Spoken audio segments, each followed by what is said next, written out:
Welcome back, everybody. We're diving into some seriously powerful stuff today. We're talking Deuteronomy chapters 5 through 11. Basically, it's like Moses giving this epic pep talk to the Israelites right before they head into the Promised Land. Right on the edge of everything changing. Exactly. And we're going to see why this message still matters, like thousands of years later. We're using some excerpts from a document called The Powerful Call to Faith in Deuteronomy.pdf for this deep dive. It's a pretty pivotal moment, right? You've got a leader prepping his people for this immense change. The promise is incredible, but so are the challenges. Moses knows their faith is going to be tested like never before. Oh, yeah, big time. And right off the bat, in Deuteronomy chapter 5, Moses goes back to the basics. He reiterates the Ten Commandments. You'd think those would be kind of ingrained by now, but he really emphasizes that these aren't just, old rules. Yeah, he presents them as a covenant. It's a binding agreement, not just with their ancestors, but with the people standing right there. It's almost like renewing your vows, reminding everyone that this faith is an active thing, a living legacy. Not just something they inherited. Yeah. Yeah, that direct connection's got to hit different. Makes it personal. Yeah. But then it goes even deeper. Deuteronomy chapter 6, we get the Shema, that super powerful declaration, Hear, O Israel, the Lord our God is one Lord. And thou shalt love the Lord thy God with all thine heart, soul, and might. It's core to the Jewish faith, but it also speaks to this universal longing for connection, I think, connection to something bigger than ourselves. But what's really interesting to me is that Moses doesn't just say believe, he says love with all your heart, soul, and might. It's about complete surrender, this passionate devotion. It's way beyond just mental agreement, That's such a good point. He's not just saying check a box or go through the motions. It really makes you ask, what does it actually look like to love with that intensity, to really line up our actions with what we say we believe? That's what makes it so relevant for us today. What are we devoting ourselves to with that kind of passion? What do we prioritize? What are we chasing after? And does it actually lead to life, to really flourishing? Because right after that, this super uplifting message, Moses kind of throws in a warning. Deuteronomy chapter 7, he tells them to avoid making treaties with the people of the Promised Land, to stay away from their religious practices. It's like he just gets human nature, that tendency to just drift towards whatever's comfy or convenient or popular, even if it goes against your values. He's warning them, and us, against idols, the things that can so easily grab our hearts and pull us away from what really matters. So, what are the golden calves in our own lives? Are we so focused on achievement or money or status that we've totally missed what truly feeds our souls? It makes you think, doesn't it? Yeah, it's a bit sobering. And it makes you wonder if some of those struggles the Israelites went through, were they like a direct result of losing sight of that core principle, that love for God with everything they had? Did those distractions, chasing after other gods, did that lead them astray? Interesting. And that takes us to another powerful part. Deuteronomy chapter 8. Where Moses talks about those 40 years wandering in the wilderness. You'd think he'd want to just skip over that. Right. But instead, he really dives in. He reminds them that the wilderness wasn't just about getting from point A to point B. It was a crucible, a time of testing, being refined. They learned to depend on God for everything, physical and spiritual. Which is where we get that line everyone quotes. A man does not live by bread alone, but by every word that proceeds out of the mouth of the Lord. Makes you think. In our world, so obsessed with stuff and instant gratification, what are we actually feeding ourselves? Are we nourishing our souls? Are we looking for wisdom, connection, purpose? Or are we just chasing, fleeting pleasures, the kind that leaves you empty? Those are some tough questions. Yeah. And then, when you think it can't get any more real, Moses brings up the golden calf incident. Deuteronomy chapter 9. Talk about a low point. Right, but that's the whole point. He's emphasizing humility. It's recognizing that we mess up. Yeah. Both individually and as a whole. It's like he's saying, look, you're going to screw up, you're going to make bad choices. But remember, it's not about a perfect record that gets you into the Promised Land. It's God's faithfulness. Exactly. And that leads right into chapter 10, Moses interceding for the Israelites after that whole golden calf disaster. He's up on that mountain for 40 days and nights, pleading for forgiveness. And he comes back down with new tablets. Like a physical representation of second chances, divine forgiveness. It's a powerful image, the idea that even after messing up, even after going off track, there's still grace. Have you ever experienced that kind of radical forgiveness? It's a really profound question to ask yourself. Have we received grace when we didn't deserve it? And just as important, have we given it to others? That's powerful. Then, in Deuteronomy chapter 11, Moses talks about passing on the faith to the next generation. It's not just personal belief anymore. It's about a legacy. He's urging them to make faith a part of every day, not just something you do on certain days or in certain places. It's in their families, their communities, everything. It's not going through the motions. It's creating a culture, a whole way of life that reflects those values. Exactly. He's challenging them to think about what kind of world they're leaving for their kids and grandkids. What will they inherit? Not just stuff, but a spiritual heritage, a way of seeing the world based on love, justice, compassion. That's beautiful, but also a bit daunting. So far, we've seen passionate commitment, staying true to the covenant, resisting distractions, remembering where we came from, second chances. It's a lot to unpack. It really is. And the remarkable thing is, this is just the beginning. Moses is just getting started. He's set the stage, and now he's about to get into the nitty-gritty, what it actually looks like to live this out day after day. Okay, so get ready because we're about to dive even deeper. It's easy to kind of get lost in those big pronouncements, the big calls to action. But what's really cool to me is how Moses actually gets down to the details. Like in these next chapters of Deuteronomy, he gives incredibly specific instructions for how to actually live out those principles. It's like he's saying, okay, you want to live a life that honors God, here's how you do it.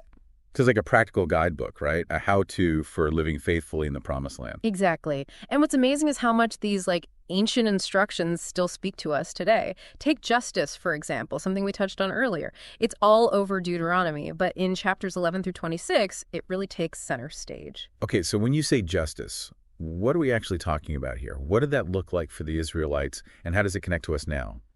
Well, for them, it was about creating a society where everyone had a fair chance, especially those who were often, marginalized or taken advantage of. Moses really stresses caring for the poor, the widow, the orphan, the foreigner, the people who didn't have the same power or resources. So almost like he's laying down a foundation for a social safety net, a system that makes sure everyone has their basic needs met. That's something we're still grappling with today, right? How to make things fair, how to give everyone a real opportunity. Totally. And it's not just about systems. Moses also talks about interpersonal justice, like how to resolve disputes fairly, making sure everyone has a voice, that the legal process is impartial. So it's about holding ourselves and each other accountable, building a culture where everyone's treated with dignity and respect, no matter their background or social standing. But then, right alongside those justice instructions, Moses talks about gratitude. It comes up again and again, almost like a mantra. It does. It's fascinating. He's constantly reminding them to remember what God has done, delivering them from slavery, guiding them through the wilderness, providing for them. Like he's trying to instill this attitude of thankfulness, this recognition that everything they have is a gift. Makes you think about how often we take things for granted. We get so caught up in our daily grind that we forget to appreciate the simple things. Mm-hmm. Like having a roof over our heads, food on the table, the people in our lives. Exactly. And he doesn't want that gratitude to just be a feeling. He wants them to express it, to live it out. He tells them to give generously, share their resources, be hospitable to strangers. It's like he's saying, if you're truly grateful, show it. And that leads us to another theme, celebration. Deuteronomy is full of instructions for festivals and feasts, times to come together and celebrate God's goodness. It's so interesting. It's like he's reminding them that life isn't all about rules and hard work. It's also about joy, connection, celebrating the good stuff. Right. It's about weaving that gratitude and joy into the fabric of their society, creating these rhythms of celebration, bringing people together, nourishing their souls. And that idea is so important for us today, too. In our fast-paced, I got to achieve everything culture, it's so easy to forget to slow down, savor the moment, just be present and enjoy the company of people we love. Yeah, absolutely. It's striking how Moses goes from these big spiritual principles to really practical, everyday stuff. We've talked about justice, gratitude, celebration, but he also gets into stewardship, especially in relation to the land they're about to inherit. It's like an early lesson in environmental ethics. He's very clear. The land is not theirs to just exploit. It's a gift to be cared for, a responsibility to be shared, so that future generations can benefit. He even gives specific instructions for sustainable farming. Oh, that's ahead of its time. Yeah. He's basically saying this land is a trust, a sacred inheritance, don't mess it up. Of a message that feels super relevant today. As we deal with climate change and the environment, what does it mean to be responsible for what we've been given? It's a huge question. It really challenges us to look at our consumption habits, how we treat the natural world, the choices we make that impact the planet. Yeah, no pressure, right? But it's not all doom and gloom. Moses also talks about remembering, not just past mistakes, but those stories of God's faithfulness, those moments of deliverance, provision, guidance. It's about anchoring their identity in something bigger than themselves, connecting to a story that goes back generations, remembering who they are, where they come from, and the God who's been with them all along. It makes you think about the stories we tell ourselves, the narratives that shape how we see the world. What are we choosing to remember? What are we passing on? And how do those stories influence our actions, relationships, our hopes for the future? It's a powerful reminder that remembering is an act of faith, a way of connecting to something bigger than ourselves, a source of strength and resilience when things get tough. All right, so we've covered a ton, from the foundation of the covenant and the Shema to the details of justice, gratitude, celebration, stewardship, and remembering. It's really inspiring stuff. But I got to be honest, it also feels kind of overwhelming, Like, where do you even start putting all this into practice, especially in our, modern, messy lives? Oh, I totally get that feeling. It's so easy to get caught up in all the shoulds and then feel like you're failing. But I think what Moses is really getting at is a way of life. It's a journey of trying to line up our hearts and our actions with something bigger than ourselves. It's not about being perfect. It's about always striving, trying to live in a way that reflects what we truly value. So it's more about a way of being in the world than just checking off boxes. Yeah, exactly. It's about letting those principles like justice, gratitude, celebration, stewardship, remembering, letting them just seep into everything, our relationships, work, how we consume, how we interact with the world. That makes sense. But I'm still kind of stuck on the practical steps. Yeah. What does this actually look like day to day? Well, let's take gratitude. One simple thing that can make a huge difference is just building it into your routine. Maybe start each day thinking about a few things you're grateful for, or keep a gratitude journal. I've tried that. And it's amazing how quickly it can change your perspective. Yeah. It's so easy to just focus on what's wrong, what's missing. But when you actually think about the good things, even the small things, it can be a real game changer. It really can. It helps you see things differently, cultivate that sense of abundance, and that shift can impact so much. How you interact with people, the choices you make, even how you face challenges. Okay, so gratitude's a good place to start. But what about justice? We talked about Moses emphasizing caring for those who are vulnerable, creating systems that are fair. How do we do that in a world that often feels so unjust? It can feel really overwhelming, like can one person even make a difference? But I think it begins with awareness. Just paying attention to the injustices happening around you, both close to home and in the world at large. Learn about the systems that keep inequality going, and then ask yourself, what can I do? Where can I get involved? That's where I always get stuck. It's easy to feel paralyzed by how big the problems are. I get it. But it's important to remember that every action, even the small ones, can contribute to change. It might be supporting organizations fighting for social justice, advocating for policies that are fair, volunteering your time or resources, or even just having those tough conversations with friends and family who might see things differently. Those little acts of courage can have a ripple effect, right? Absolutely. You're planting seeds of change, even if you don't see the full impact. Okay, so we've got gratitude, justice. What about celebration? Life gets pretty serious and stressful. How do we remember to actually find joy and celebrate the good stuff? I love that question. And I think Moses gives us some clues here. He talks about creating rituals and rhythms, things that connect you to what's truly meaningful. Maybe it's a weekly family dinner, sharing stories and gratitude, a monthly hangout with friends, just laughing and de-stressing, or even a yearly retreat to reconnect with yourself and your spiritual practices. It's about making space for joy and connection on purpose. Those moments that feed your soul. It's so easy to let those slip away, isn't it? It really is. And remember, celebrating doesn't have to be some big production. It can be as simple as watching a sunset, enjoying a good meal, or spending time with people you care about. It's about being present, appreciating the simple things, choosing to find joy in the everyday. That's a really nice thought. Yeah. Gratitude, justice, celebration, we're hitting them all.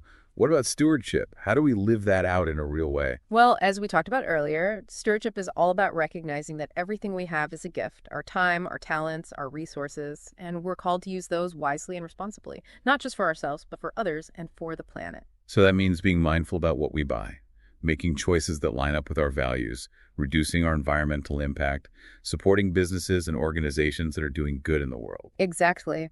and using our voices, our votes, to support policies that protect the planet. Recognizing that we're all connected, our actions have an impact, and we have a responsibility to care for this earth. And finally, how do we bring in that idea of remembering?